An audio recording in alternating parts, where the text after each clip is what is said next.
auditeurs de la fréquence 95.2 Espérance FM. Docteur Diédiou du Col Saint-Pierre revient aujourd'hui pour vous parler du rôle du système nerveux dans le comportement moteur d'un animal. Pour cela, il est important de savoir c'est quoi le système nerveux et comment fonctionne-t-il. En effet, le système nerveux est un système biologique animal responsable de la coordination des actions avec l'environnement extérieur et de la communication rapide entre les différentes parties du corps. Il exerce ainsi un contrôle sur l'ensemble du corps qui se traduit par des actes volontaires ou par des actes involontaires et des sensations qui sont conscientes ou inconscientes. Chez tous les vertébrés, on distingue le système nerveux central, composé de l'encéphale et de la moelle épinière, du système nerveux périphérique, constitué par les nerfs et les ganglions nerveux. Le système nerveux gère les informations sensorielles, coordonne les mouvements musculaires et régule le fonctionnement des autres organes. Le système nerveux, en effet, peut faillir en de nombreuses conditions. Par exemple, une anomalie génétique, une intoxication, une infection ou simplement par l'effet du vieillissement. Il faut comprendre qu'une altération du système nerveux peut provoquer le plus souvent des symptômes graves et la neurologie et la psychiatrie sont des branches de la médecine qui cherchent à soigner les pathologies du système nerveux. En effet, les organes des sens, qui sont des récepteurs d'informations en association avec le système nerveux et les muscles, permettent d'assurer une fonction de sensibilité et une fonction de motricité. Un organisme vivant reçoit constamment de nombreux stimuli qui provoquent chez lui des réactions comportementales adaptées faisant intervenir le système nerveux. L'exécution de mouvements, si simple soit-il, nécessite la contraction des muscles précis. Cette contraction est toujours commandée par le système nerveux central.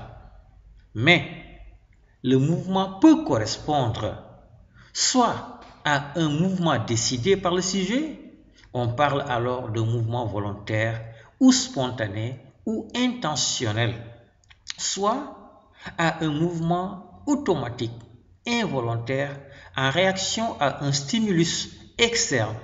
On parle alors d'un mouvement involontaire ou réflexe. Alors, un réflexe est une réaction involontaire, stéréotypée et prévisible en réponse à une stimulation. Le réflexe est déclenché par un stimulus.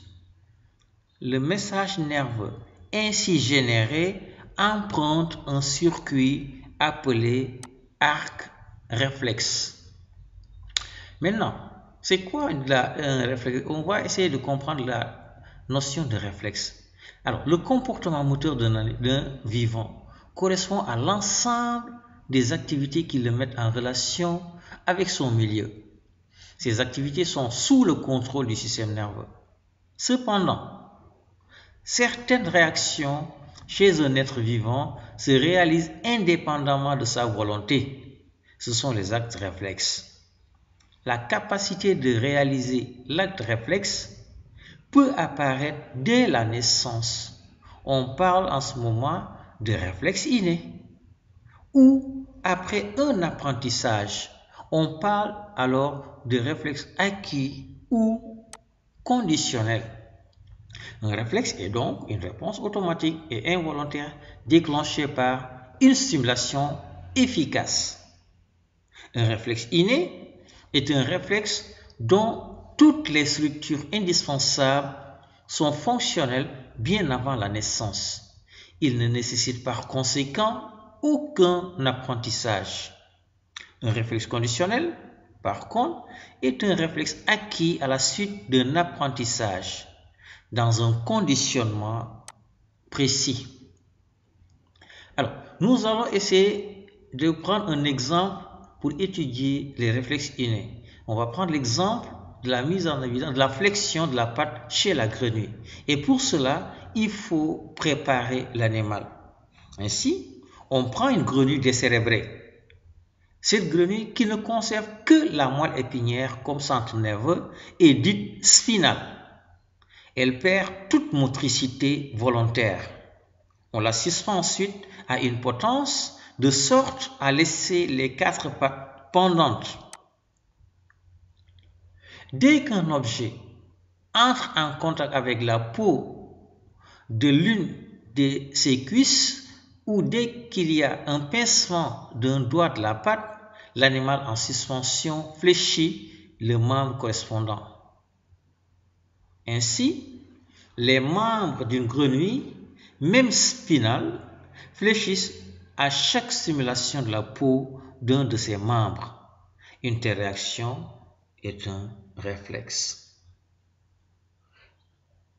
Lorsqu'on veut contrôler et graduer l'intensité de la stimulation, on peut utiliser un stimulus de nature chimique.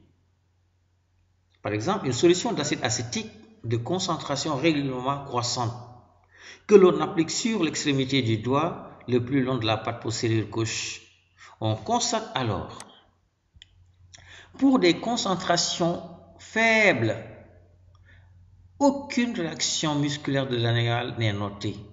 On parle de réflexe nul. Pour des concentrations plus élevées, on note la flexion des orteils du seul membre excité. La réponse est dite localisée ou réflexe localisé. Pour des concentrations moyennes, on note la flexion de toute la patte excitée. Le réflexe n'est plus localisé mais reste unilatéral. Lorsqu'on augmente la concentration encore, on note la flexion des 2 pattes postérieures. La réponse est symétrique. On parle de réflexe symétrique. Pour des concentrations supérieures encore, la flexion des 2 membres situés du même côté, on parle alors de réponse unilatérale des 2 membres. Pour des concentrations élevées encore, on note la flexion des 4 membres, on parle de réponse irradiée. Et si on augmente encore ces concentrations, on note la contraction de tous les muscles du corps et en ce moment, on parle de réflexe généralisé. Ainsi, pour toute stimulation de la peau d'intensité supérieure au seuil, la réponse réflexe intéresse un nombre de muscles d'autant plus élevé que l'intensité de la stimulation est plus grande. On parle de loi de Plüger. Maintenant, nous allons essayer de comprendre, de parler des différents éléments intervenant dans la réalisation d'un réflexe et le rôle. Nous allons commencer par la peau. Et pour cela, trempons l'extrémité du plus long doigt de la patte gauche d'une grenouille décérébrée dans de l'éther. Ensuite, excitons la patte ainsi traitée. On constate que l'animal ne réagit pas. Par contre, les muscles de la patte gauche restent contractiles. Par conséquent, l'éther agit au point de départ de l'acte réflexe. Il empêche l'excitation en inhibant un récepteur du stimulus présent dans la peau. Cet effet est temporaire car quelques minutes après, une nouvelle stimulation redevient efficace. On appelle anesthésie cette perte momentanée de la sensibilité d'une partie, anesthésie locale, ou de la totalité, anesthésie générale de l'organisme. Donc, la peau est indispensable à la réalisation du réflexe.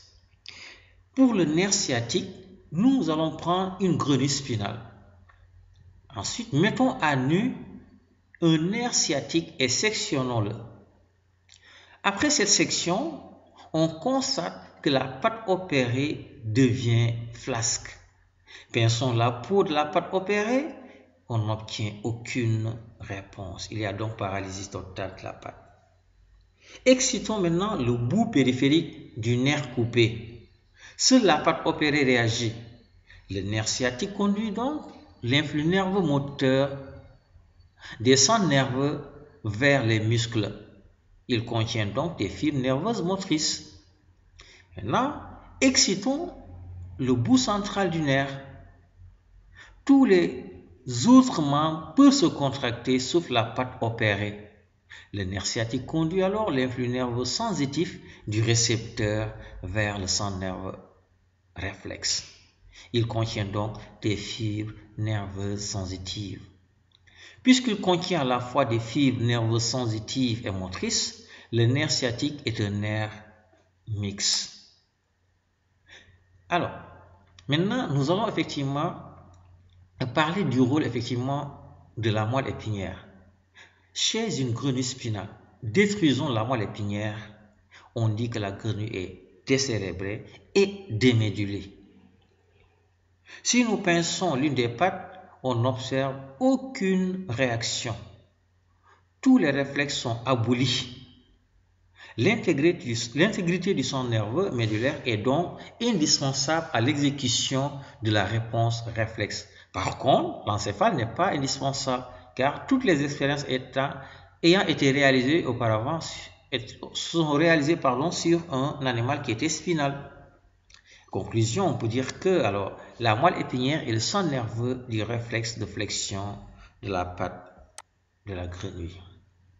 Par ailleurs, lorsqu'on isole les muscles de la patte en sectionnant les tendons qui les relient aux os, il n'y aura plus de mouvement de cette patte.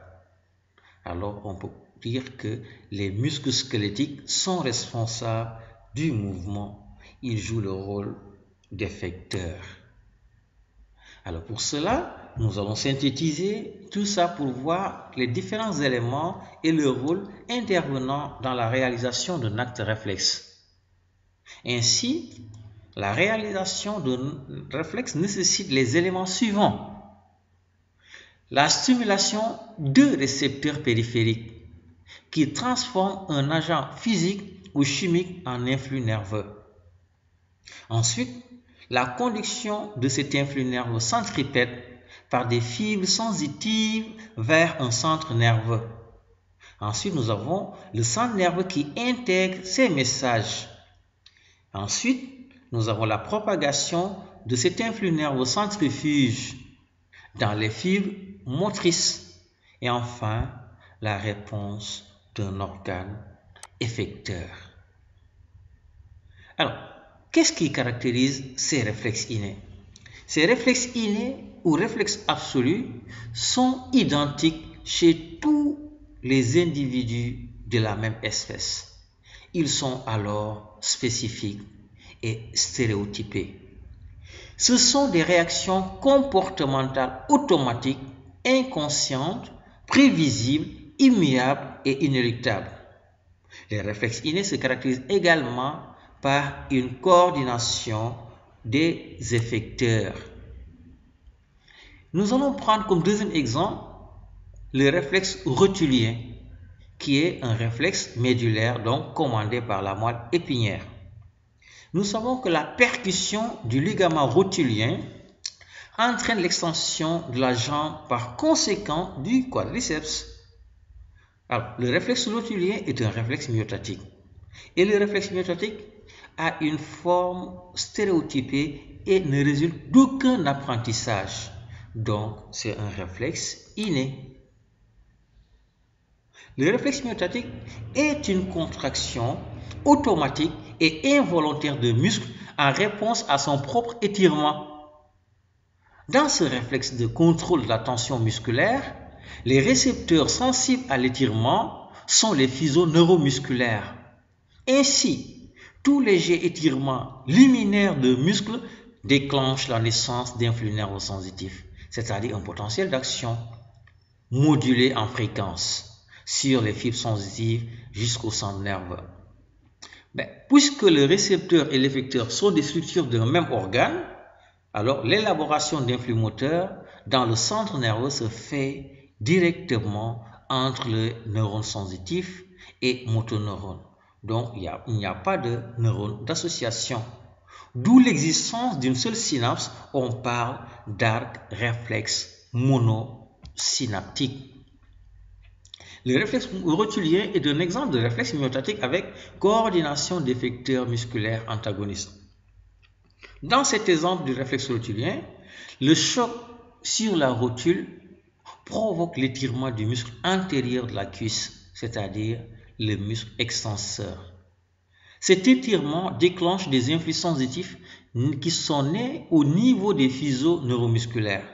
Ce sont des récepteurs sensoriels, bien sûr, de ce muscle extenseur. Et grâce à une divergence anatomique, ces influx sensitifs provoquent simultanément dans le centre nerveux deux effets contraires. D'abord, l'élaboration d'influx nerveux moteurs véhiculés par les motoneurones innervant le muscle étiré qui se contracte. Ces influx sont élaborés à partir d'une synapse excitatrice qui s'établit directement entre les fibres sensitives et les motoneurones. Il s'agit d'un circuit monosynaptique. Ensuite, nous assistons au blocage, une inhibition. Donc, le blocage d'influx nerveux moteurs le long des motoneurones innervant le muscle antagoniste, c'est-à-dire le muscle fléchisseur, qui se relâche. Ce blocage se fait grâce à un interneurone inhibiteur à partir d'une synapse inhibitrice. Avec ces motoneurones innervant le muscle antagoniste, c'est-à-dire le fléchisseur, nous avons un circuit polysynaptique.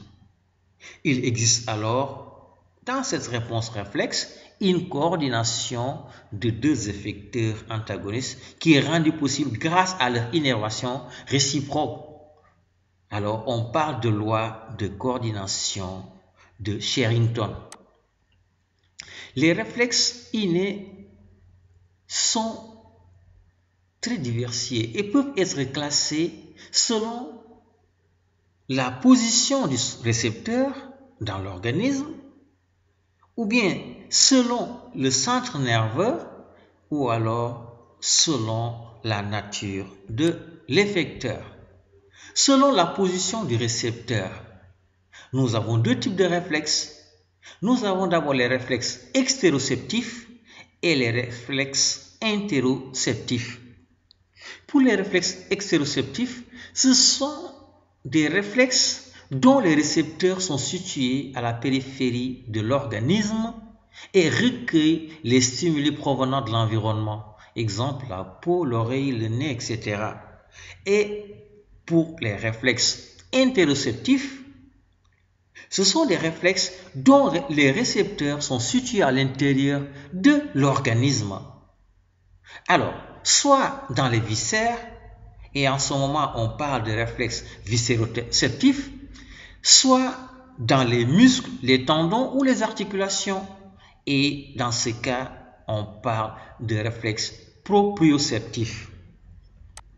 Et selon le centre nerveux aussi, nous distinguons deux types de réflexes. Nous avons les réflexes médulaires, dont le centre nerveux est la moelle épinière, et ensuite les réflexes encéphaliques.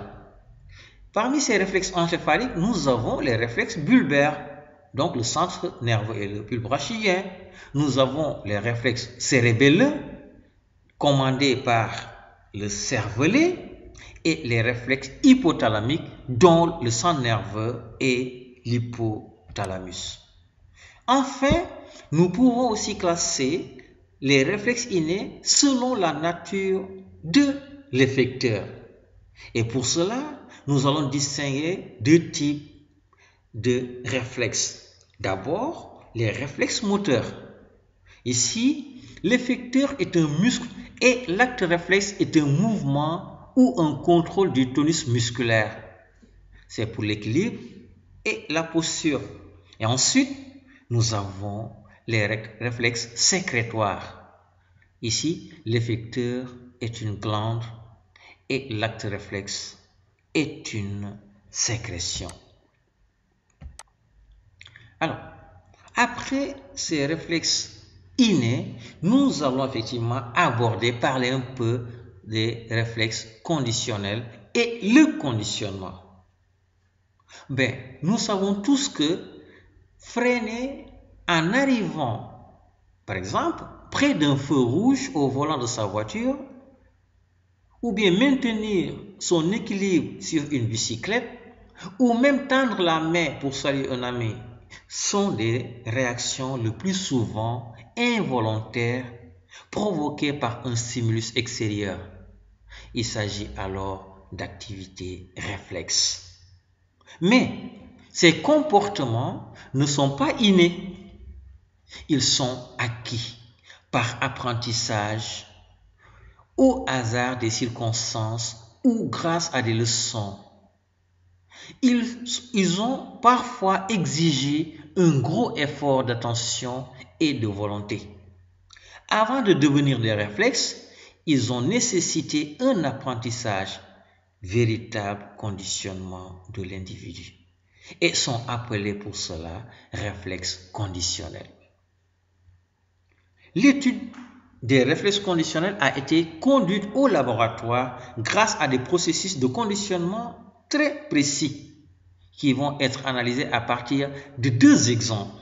D'abord, le conditionnement pavlovien et ensuite le conditionnement skinnérien.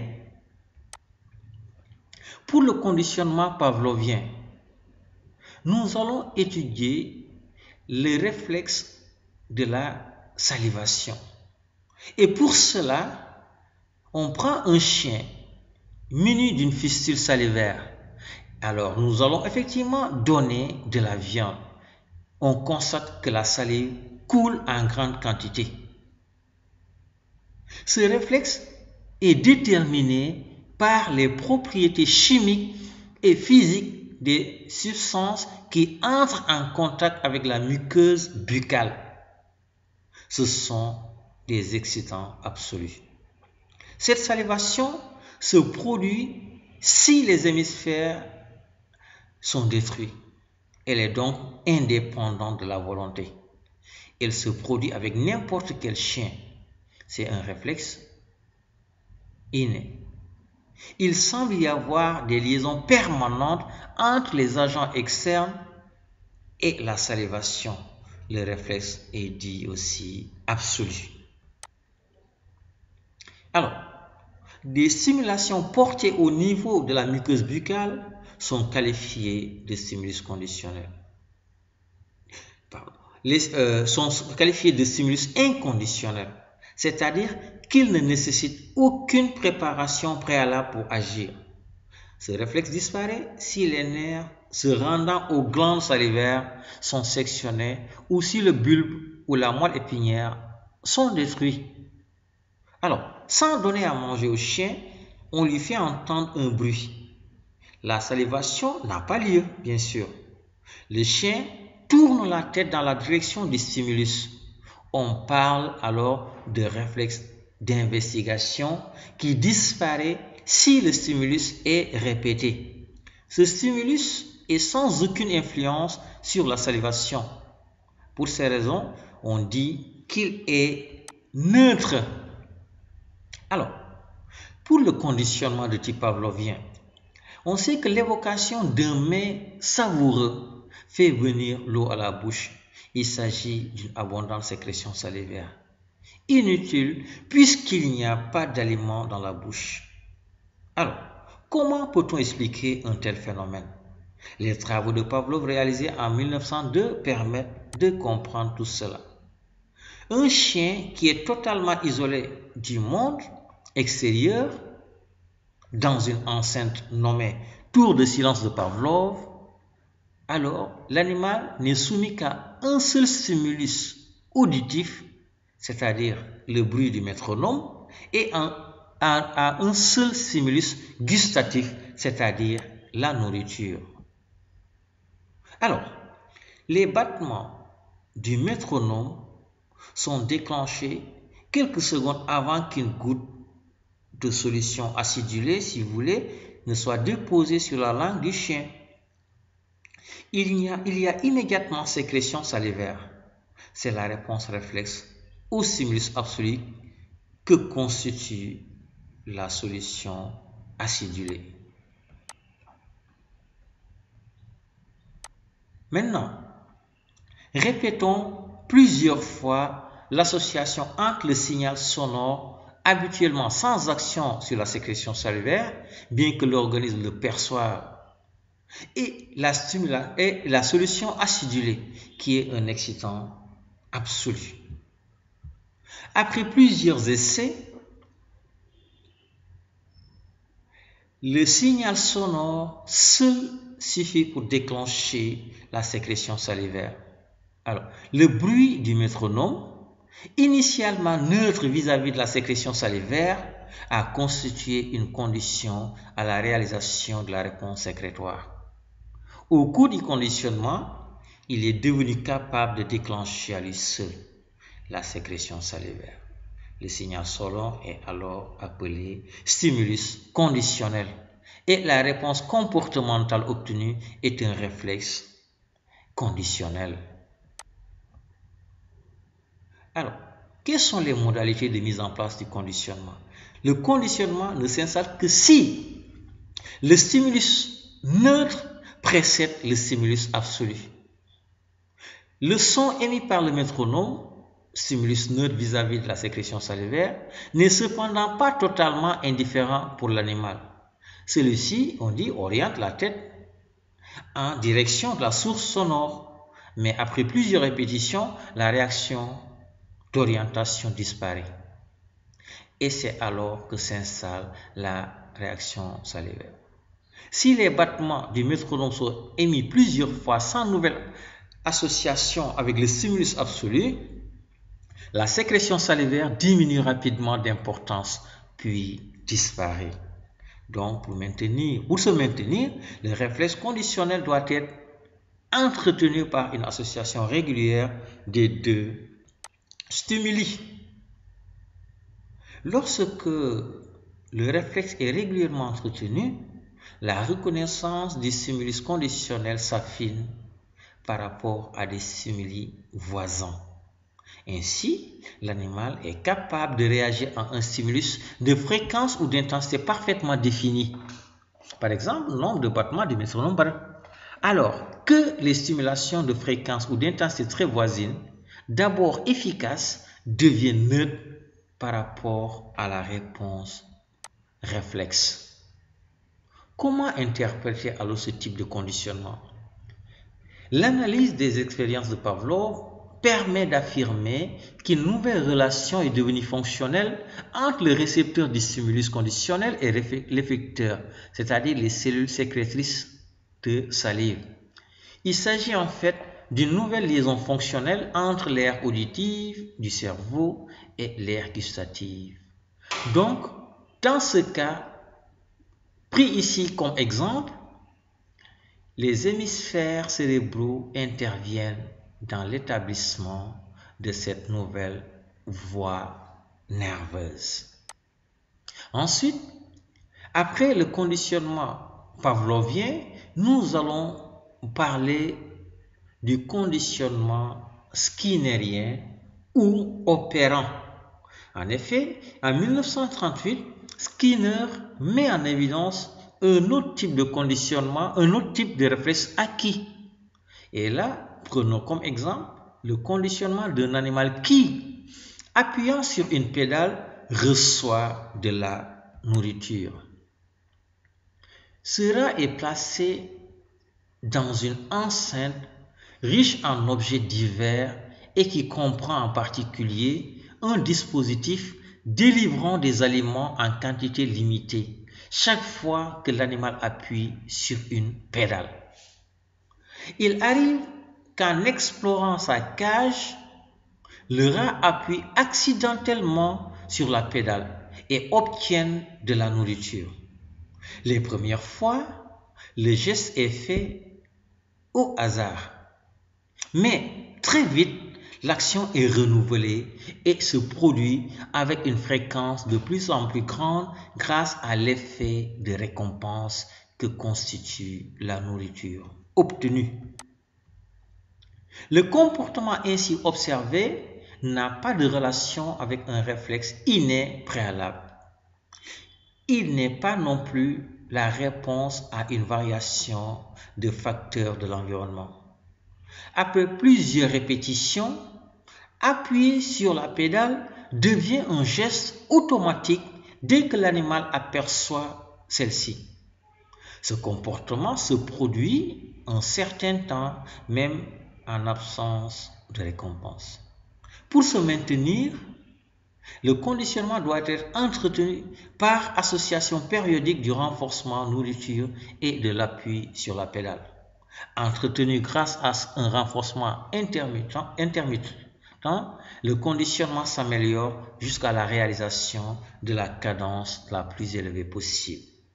Cependant, contrairement au réflexe pavlovien où l'animal subissait l'action de l'expérimentateur, on parle de réflexe répondant, il agit ici activement sur son milieu, c'est-à-dire lors du réflexe skinnérien, d'où le nom de réflexe opérant. Comment interpréter alors ce type de conditionnement? Comme dans le cas précédent avec Pavlov, une nouvelle relation est devenue fonctionnelle entre le récepteur sensoriel et l'effecteur. En fait, il s'agit d'une nouvelle liaison fonctionnelle entre l'aire visuelle du cerveau et l'aire motrice. Alors, il faut rappeler, on l'a déjà dit, que dans cet exemple choisi, alors l'appui sur la pédale provoque une récompense pour l'animal qui répète l'action. Alors, il s'agit d'un renforcement positif, c'est-à-dire on parle de conditionnement opérant avec renforcement positif, c'est-à-dire corp. Dans d'autres circonstances, par contre, l'appui sur la pédale pourrait déclencher une punition, par exemple un choc électrique. Ainsi, l'animal apprendra à éviter ce geste jusqu'à l'acquisition du réflexe d'évitement.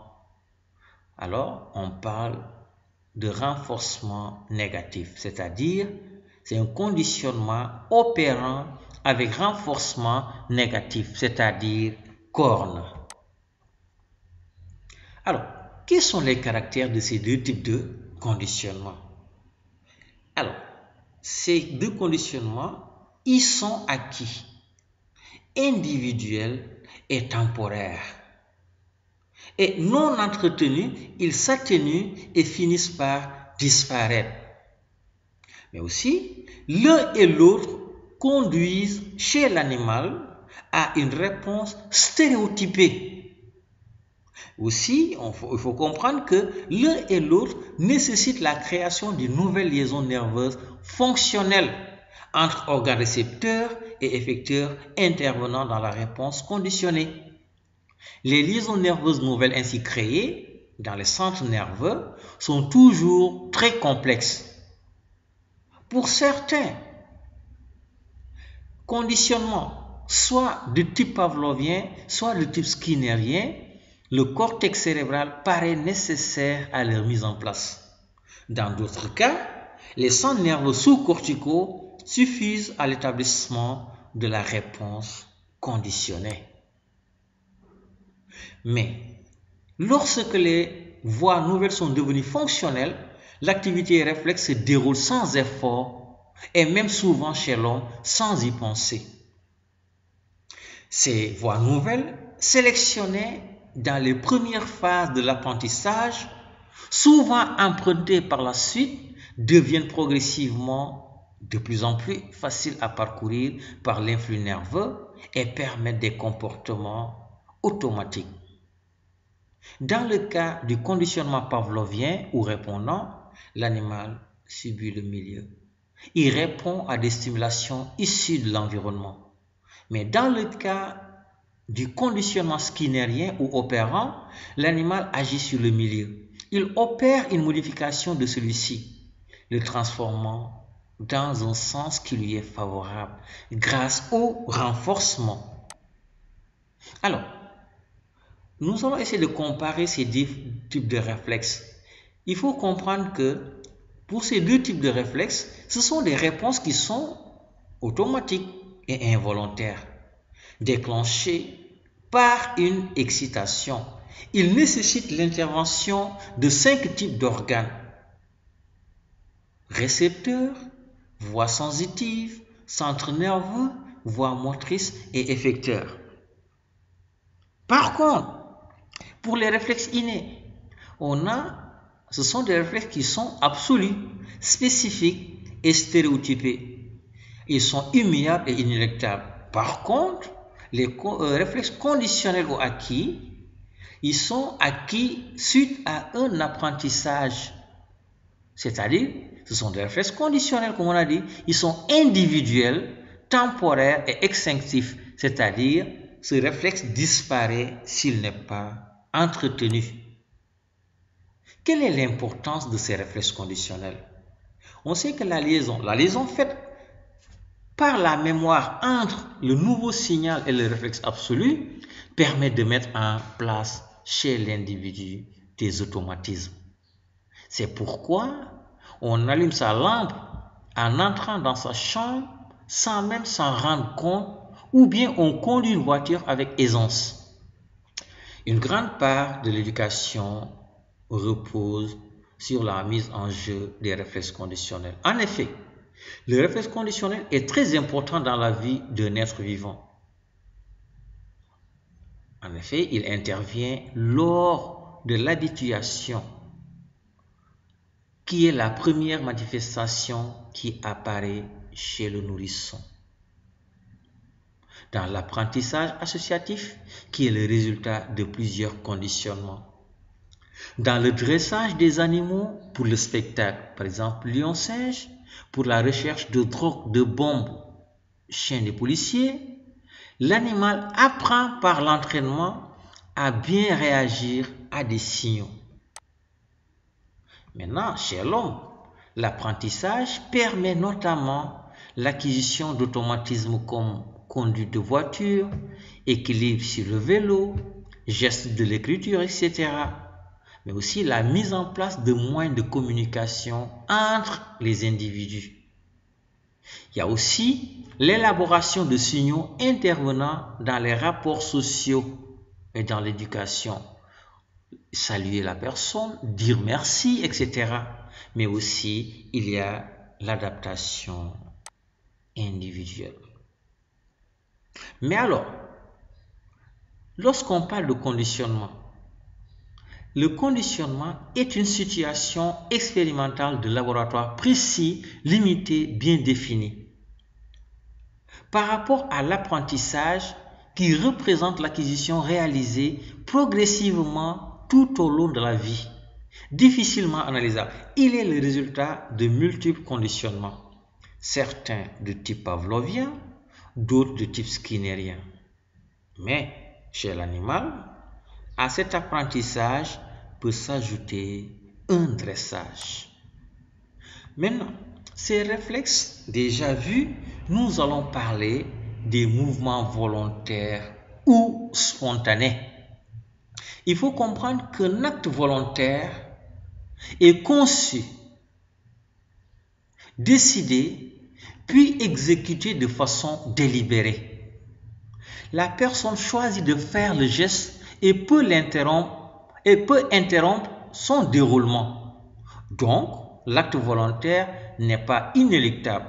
Le geste est entrepris sans aucune stimulation externe sensorielle.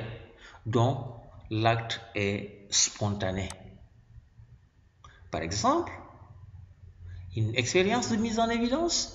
L'ablation du cortex cérébral chez un animal n'entraîne pas sa mort, cependant modifie fortement ses activités.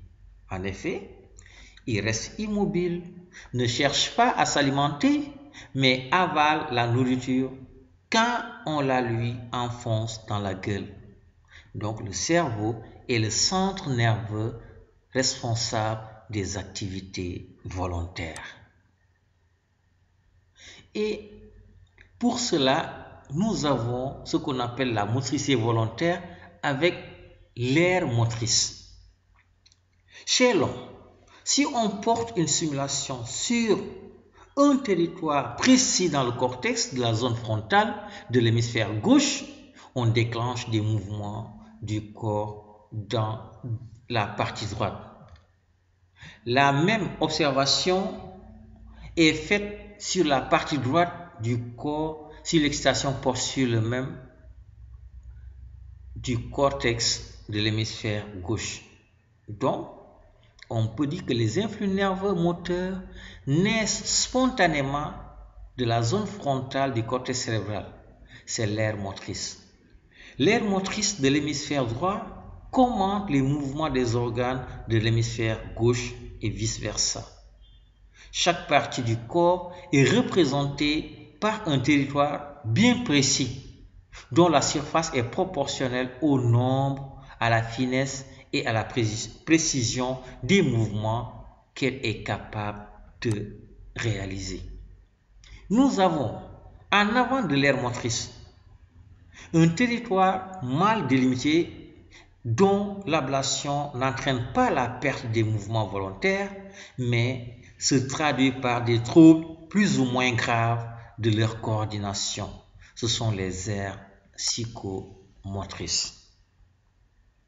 Maintenant, les influx nerveux de la motricité volontaire sont descendants. Ils empruntent deux catégories de voies constituées par des chaînes de neurones. Nous avons d'abord la voie pyramidale. Elle est monosynaptique. C'est une chaîne de deux neurones. Le corps cellulaire du premier neurone se situe dans le cortex et son axone fait synapse avec le motoneurone de la racine antérieure de la moelle épinière. Ensuite, nous avons la voie extra-pyramidale. Elle est polysynaptique. Le neurone a son corps cellulaire dans le cortex frontal. Il est relié au neurone moteur de la corne antérieure de la moelle épinière par une succession de synapses dans le noyau gris du thalamus, la formation réticulée du tronc cérébral ou du cervelet. Mais nous avons aussi des aires sensitives. On sait que les influx nerveux sensitifs aboutissent dans le cortex cérébral où ils sont perçus et analysés. Chaque sens est en rapport avec une zone précise qui le traite. Ce sont les aires sensitives. Par exemple, l'aire visuelle, l'aire auditive, etc.